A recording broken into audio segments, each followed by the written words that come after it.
Can you run faster going uphill or downhill? You know, the fact is, any animal, any human being, any automobile can move faster going downhill than they can going uphill. Now, with that analogy, today I want to talk about the housing market in Florida. Not nationally, just going to stick to Florida. Is the housing market going uphill? Is the housing market going downhill? Before we start, what I want to do is give you some facts and figures in this video to allow you to make your own decision about the housing market, because the housing market has been very volatile. And people have asked me over recent weeks and months and for the last 2 years, is the housing market going to correct? Is there going to be a crash? Is it going to be a total disaster in the housing market? You know, the honest truth, I don't know. And no one does. But I think facts and figures, statistics, give us opportunity to determine, are we going uphill, downhill, or are we on level ground? Before I begin with stats, figures, and facts, can I ask you one favor? Would you hit the subscribe button right now? That will help this video perform better, it'll help my business, and I would really appreciate your help. So let's begin. Fact number one, the housing market in Florida is definitely on the correction. Housing prices are holding steady in Florida. It's amazing over the last 12 months, because that YouTube audience that you're used to looking at, they're crying this doom and gloom. But the fact is, there has been a drastic decrease in the number of home sale transactions, but the prices are just about the same. So when you look at the mortgage rates in the history of America over the last 50 years, we've seen it go from the lowest to now we're up over 7%. That's happened in the last 14, 15 months. That's an amazing fact, and that puts us on an uphill trend in the Florida housing market. In June 2022, the average sale price of a home in Florida was $420,000. Now, when you compare that to June 2023, you know what you're gonna find? It's exactly the same. How can that be? Because supply and demand drives economics. It doesn't matter what it is. If it's ketchup, if it's salt and pepper, if it's mustard, if it's meat on the shelf, it's supply and demand. So the fact is, Florida has the lowest unemployment rate in the nation at 2.6%. Florida is the easiest place in the nation right now to find a job. People like that. People are coming here for not just the climate, not just that paradise. They're coming here because they want to carve out a living. Florida is no longer the place of retirees. Florida is a place of families. And so I'm telling you, we have a lot of influx of people, but we have people here that are competing for homes. I think it's very interesting that in spite of many things that would put the housing industry on the uphill slope, the price is still the same, but the transactions are way down. The fact is, Florida economy, as compared to the nation, is absolutely booming. September of 2023, the mayor of St. Pete just made this earth-shaking announcement. $1.3 billion is going to go into the Tampa area. Now, that is not just Tampa. That's people like Bradenton, Sarasota. They're all going to go up there. Why? Because there's jobs. What's going to happen there? There's not only going to be a brand new stadium for the Tampa Bay Devil Rays, there's going to be a $1.3 billion urban renewal project that's going to put, what? Money in the economy.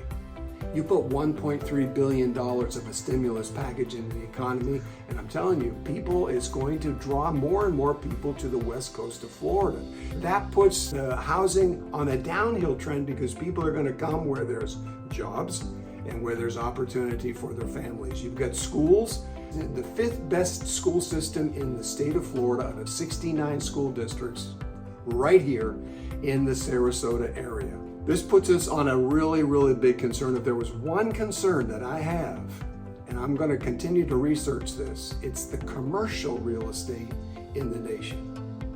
Say what? I thought we were talking about residential real estate in Florida. We are, but here's a fact. Commercial real estate in the United States is in trouble. Why? Because there are office buildings that are sitting empty. Somebody took a lot of mortgage, and I'm talking when an industrial building was up for 10, $20 million, and now it's sitting empty because COVID allowed people to start working from home, and corporations that were renting office space are no longer doing that. What did that do? That's causing commercial real estate to slow way down, and that turnover when commercial real estate goes back to the bank and becomes bank-owned property, now the loaning institutions, Fannie Mae, Freddie Mac, those people that are constantly buying and renegotiating loans, those people now are in trouble because they don't have a surplus. Millions and millions and millions of dollars of the loaning industry is being tied up in repossessed commercial property. That's a concern to me. That's going to filter down, and eventually it's going to affect the residential loaning industry. Here's a fact. This is a big one. In July of 2023, there was a new law. It's called SB 1718. It penalizes employers for hiring undocumented workers. Now, Florida has a lot of undocumented workers.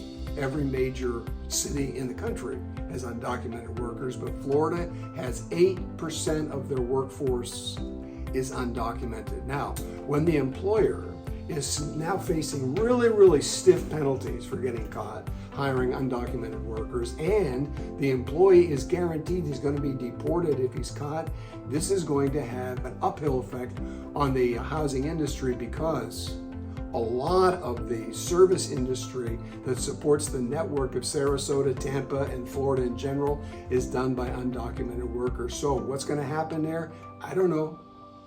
But I know that that law is going to have an effect. Another reason housing prices might adjust on the downward is a slower migration rate of new citizens. Do you realize that in 1945, there were only 2.5 million people in the entire state of Florida? And in 2022, there were 10 times that many people, 22 million. And by 2035, there's going to be an additional 3 million people living in this state. Now, is the baby boomer generation going to slow down? Of course it is.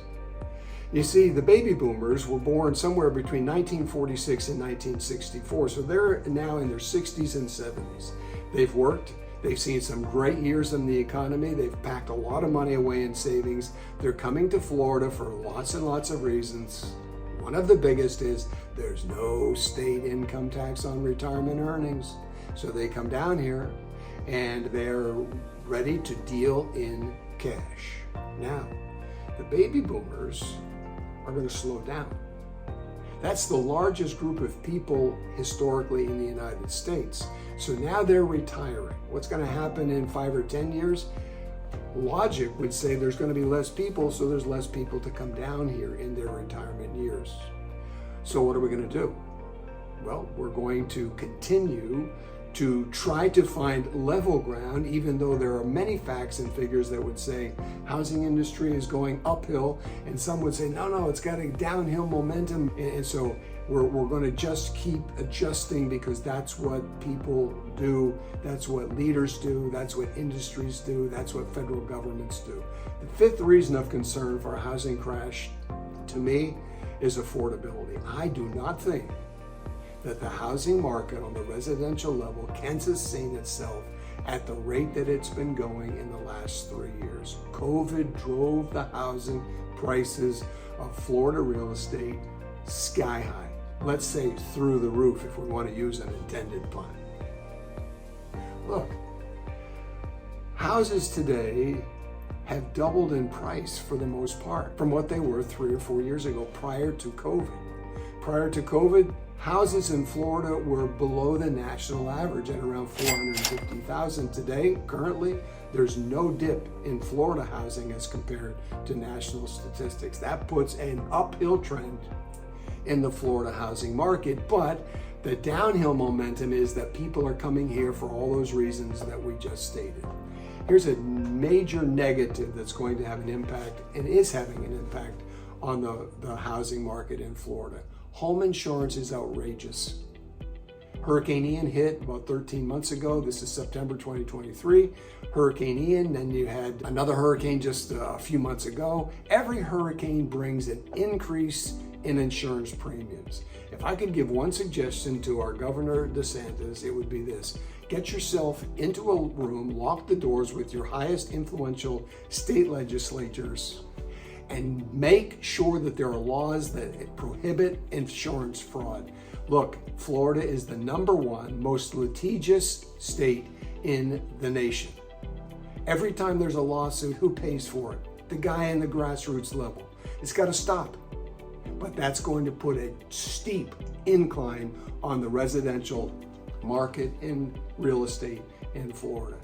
Fact, there's change, and the change is continuing. So when I would draw my conclusions, I would say this: facts and figures don't lie. People can use these facts and figures to paint a picture of whatever they want, whatever color, whatever hue, whatever background they want. But I hope you found something in this video to be helpful. Is it going to be a crash or is it going to be a correction? I don't know, but I would say this. My gut tells me that because demand is so high, it's going to offset many of the uphill indicators. And I think we're seeing it between June 2022 and June 2023. That stability, in spite of what would pull national statistics down, Florida is holding steady. I think Florida has a bright future, and I think there's a place for real estate in your life. If I can help you, give me a call. This is Brent Haggerty, Gulf Premier Sarasota. Would you do me a favor? If you didn't hit that subscribe button on the front end, would you do it now? I'd appreciate your help very much. See you again real soon.